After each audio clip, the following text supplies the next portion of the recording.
సభకు నమస్కారం. తెలంగాణ ముఖ్యమంత్రి మా మిత్రుడు 4 సంవత్సరాలలోనే ఈ రాష్ట్రంలో ముఖ్యమంత్రి అయినటువంటి ఏకైక వ్యక్తి భారతదేశంలో ఎవరు లేరు. ఆయన పేరే రేవంత్ రెడ్డి.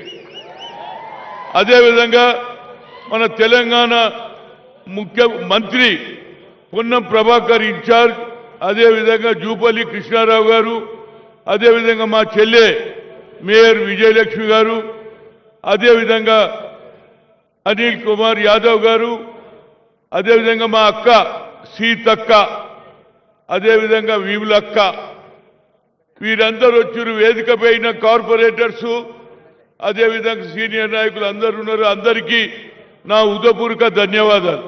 మిత్రులారా, నేను అంబర్పేటలో పుట్టినా, అంబర్పేటలోనే పెరిగిన.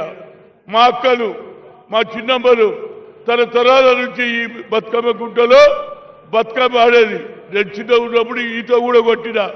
కానీ కొంత దుర్మార్గులు ఈ భూమిని మొహమ్మద్ ఆజం దగ్గర ఏదో కాగితం తెచ్చుకొని 35 ఏళ్ళు ఏడిపించిండ్రు. కానీ మా రేవంత్ రెడ్డి గారికి ఎందుకు చెప్తున్నానంటే, హైడా పెట్టినప్పుడు నాకేందో అర్థం కాలే. కానీ ఆయన సెలెక్షన్ ఆఫ్ ది క్యాండిడేట్ అంటే ఎంత మంచి వ్యక్తిని పెట్టిండంటే, రంగనాథ్కు ఈ హైడా ఇచ్చినప్పుడు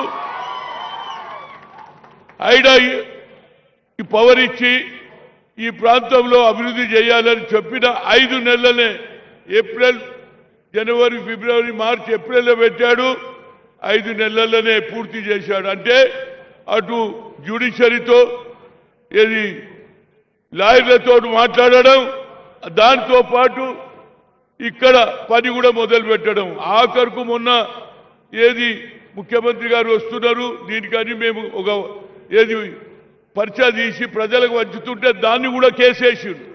అదేవిధంగా మా మిత్రుడు, నేను మర్చిపోయిన కాలేరు వెంకటేష్ గారు శాసనసభ్యుడు. అంటే నా ఉద్దేశంలో ఎంత పని చేసిండంటే దానికి ఇవాళ అపోజిషన్ నాయకులు ఒకటే పని పెట్టుకున్నారు. హైడ్రా అంటే ఇల్లు కూలగొడతారు, హైడ్రా అంటే ఇల్లు కూలగొడతారు.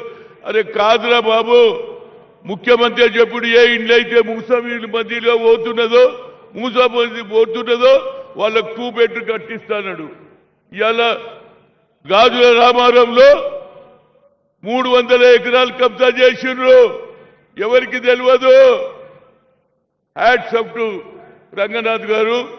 ఇవాళ రాష్ట్రానికి, మన తెలంగాణకు ఈ 15,000 కోట్ల రూపాయల ఆస్తిని కాపాడిండు. కనుక నా ఉద్దేశంలో ఇలాంటి భూములు ఎన్నో ఉన్నాయి నిజాం పీరియడ్లో. ఆయన కొద్దిగా పని ఎక్కువ చెప్పు, పని చేయ శక్తి ఉన్నది. ఎందుకు చెప్తున్నానంటే, నేను వెంగళరావు గారిని చూసిన selection of the IAS, selection of the IPS, ఆయనకు తెలియకుండా ఆఫీసర్లను మంచి వాళ్ళు పెట్టుకున్నారు కాబట్టి వెంగళరావుకు మంచి పేరు వచ్చింది. అట్లనే అలాంటి వ్యక్తులను మీరు ఆఫీసర్లను పెట్టుకుంటే మీకు మంచి పేరు వస్తుంది, రాష్ట్రానికి మంచి పేరు వస్తుంది. దీనికి కారణం ఏంటంటే, ఇవాళ ఎవరు కిషన్ రెడ్డి గారు, అరే నువ్వు ఎంతసేపటికి ఇడనే ఉంటావు, ఏం చేసినావు ఈ 5 ఏళ్ళ? నేనన్నా చేసిన ఒక శాసనసభ్యుడుగా ఈ ప్రాంతంలో ఆనాడు చెన్నారెడ్డి గారు ముఖ్యమంత్రి ఉన్నప్పుడు సిపిఎల్ ల్యాండ్లో మేము పిల్లలు ఏది ఫుట్బాల్, క్రికెట్ ఆడుతుంటే కొట్టడం జరిగింది. గొడవ చేసిన అందులో భాగమే ఇయ్యాల మాకు ఏది గ్రౌండ్ దొరికింది. అందులోనే క్రికెట్, ఫుట్బాల్ ఆడుతున్నాం. అందులోనే Rajiv Gandhi international swimming pool కట్టించాము. అదేవిధంగా ఇవాళ బతుకమ్మ కుంట చెప్పడంతో ఇమీడియట్గా రంగనాథ్ పిలిచి చెప్పావు. I hats off to Ranganath garu. అదేవిధంగా ఇంకా 2 పనులు ఉన్నాయి.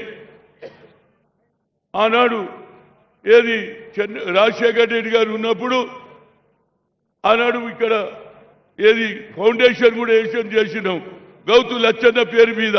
కానీ ఆయన పోయిన తర్వాత జ్యోతిరావు పూలే ఆడిటోరియం కట్టిమన్నాం.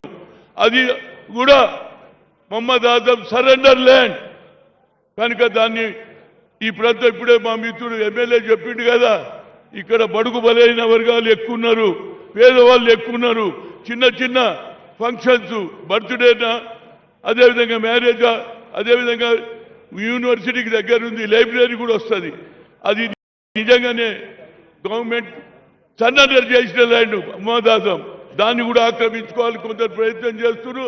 అదేవిధంగా స్కూల్కు ఉర్దూ మీడియం తెలుగు మీడియం అది కూడా సరెండర్ చేసిన ల్యాండే ఏది మొహమ్మద్ ఆజం కనుక దాన్ని కూడా పూర్తి చేయాలని అదేవిధంగా ముఖ్యమంత్రి గారు ఇవాళ అనవసరంగా కొందరు ఏది హైడాను అనవసరంగా అన్పాపులర్ చేస్తున్నారు. ఆయన అన్పాపులర్ కాదు. ఇవాళ మొన్న వర్షాలు వస్తే నేను చూసిన ఎన్ని ఇమీడియట్ గా పోతున్నాడు ఆ ప్రాంతానికి.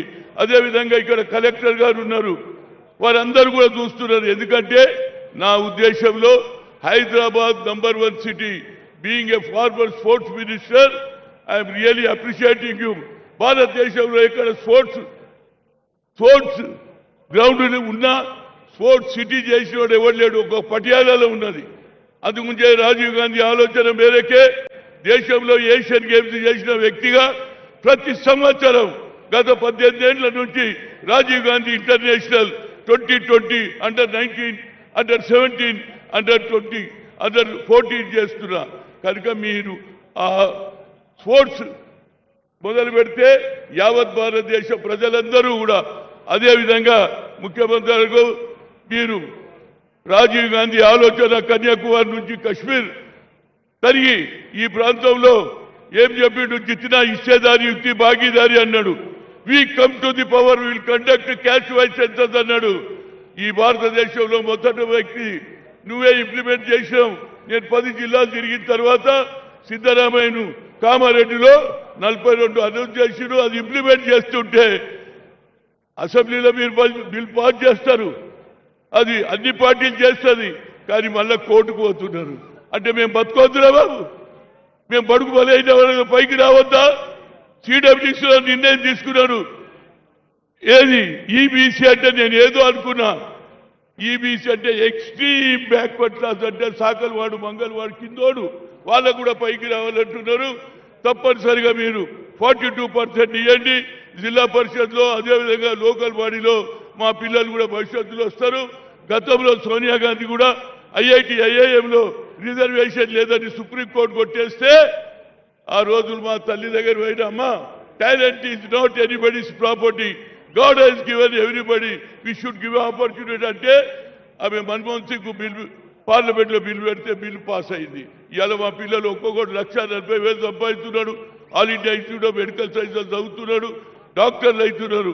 ముఖ్యమంత్రి గారు ఈ 2 ఏది మహాత్మా జ్యోతిరావు పూలే ఇంకో స్థలం అది ఉర్దూ మీడియం తెలుగు మీడియంకి ఇస్తే నీకు మంచి పేరు వస్తుంది. అదేవిధంగా ఏదైతే మూసి బ్రిడ్జ్ కడుతున్నారో కొందరు ఇళ్ళు పోతున్నాయి, దానికి కొద్దిగా వాళ్ళందరూ వచ్చి నాకు రిప్రజెంటేషన్ చేసిర్రు. దయచేసి వాళ్ళ 50 ఇళ్ళు పోతున్నాయి, వాళ్ళకు కూడా మీరు న్యాయం చేయాలని చెప్తూ ఇప్పటికే చాలా కాలం సిద్ధమైంది. ఈ మందందరూ కూడా ఎవరు చూస్తున్నారు, ముఖ్యమంత్రి గారు ఎప్పుడు మాట్లాడతారు, ఎప్పుడు సీటీలు కొట్టాలి, ఎప్పుడు రొల్లు పెట్టాలని చూస్తున్నారు. వారిని మాట్లాడమని కోరుతున్నాను.